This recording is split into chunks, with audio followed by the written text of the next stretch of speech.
Yes, my friends, things are heating up after this decision involving John Harbaugh and Daniel Falale, and we need to talk about something important. We all know protecting Lamar Jackson should always have been one of the Baltimore Ravens' biggest priorities. And man, when you look back at everything that happened, this story becomes even more frustrating. Harbaugh trusted Falale as a starter and stood by that offensive line, while Lamar was constantly under pressure and taking hits. But now, with the New York Giants, Harbaugh is moving Falale for a late-round pick. So I want to know which side you're on. Does this prove Harbaugh stuck with Daniel Falale for way too long in Baltimore? Or do you believe the problems on that offensive line went far beyond him? Write your opinion in the comments. And if you've been a Baltimore Ravens fan for more than 15 years, hit that like button hard. All right, let's talk about Daniel Falale, John Harbaugh, and everything Lamar Jackson had to deal with behind that offensive line. Because the news here is that the New York Giants are trading former Baltimore Ravens offensive lineman Daniel Falale to the Jacksonville Jaguars for a late-round pick. The move comes after former Ravens offensive lineman Patrick McCrary unfortunately suffered an injury. But for Baltimore fans, that part of the story is not even what makes this so interesting. The bigger story is John Harbaugh. Think about everything Ravens fans watched over the last 2 seasons. Think about all those weeks when people questioned the offensive line. Think about all the times Lamar Jackson was under pressure. Think about all the discussions about the guard position and whether Baltimore had the right 5 players on the field. Through all of that, Harbaugh continued to stand behind the group, and Daniel Falale was a major part of that conversation.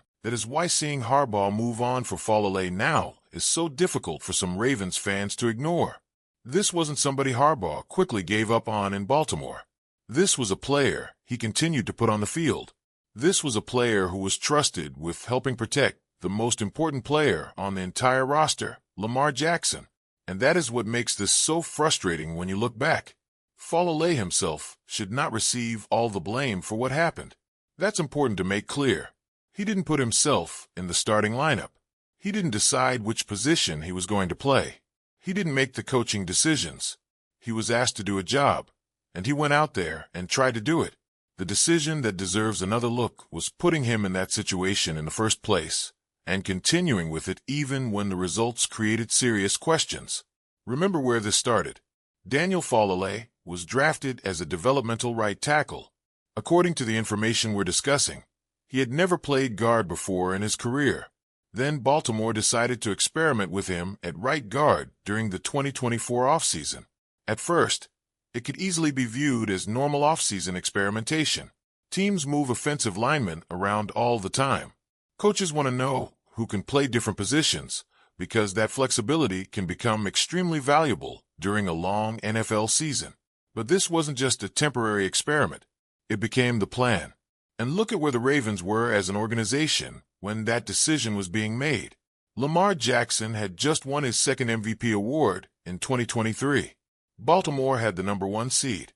The Ravens had the #1 defense, and they had gone all the way to the AFC Championship game. They were one victory away from reaching the Super Bowl. That should have been a moment when everything was about building on what had already worked and making Lamar's situation even better. Instead, Baltimore took a chance on the offensive line. Falale went from being developed as a right tackle to being asked to play right guard. Then something very important happened in 2024. Lamar Jackson was incredible. He threw 41 touchdown passes with only 4 interceptions, and he nearly rushed for 1,000 yards. Those numbers were ridiculous. Lamar kept creating plays when situations broke down, and because he was so spectacular, it was sometimes easy to overlook what was happening around him. That is one of the most important parts of this entire conversation. Great quarterback play can hide problems. When Lamar escapes pressure, moves outside the pocket, keeps a play alive, and somehow turns chaos into a touchdown, everybody remembers the touchdown. Everybody remembers Lamar making defenders miss. Everybody remembers the highlight. But sometimes the reason he had to create that highlight was because the original play had already fallen apart. There were plays during that 2024 season where Lamar had defenders around him and still found a way to create something. One example mentioned in the original discussion was the play involving Isaiah Likely against Cincinnati, when Lamar initially fumbled, recovered the football, dealt with defenders around him, and still created something out of a broken situation. That's Lamar Jackson. He can make something terrible suddenly look incredible. But Baltimore could not depend on that forever. The offensive line still had issues, particularly at guard, even during a season when Lamar was producing at an MVP level. And then 2025 arrived. That is when the problem became much harder to ignore. From the beginning of the season, Lamar was taking hits.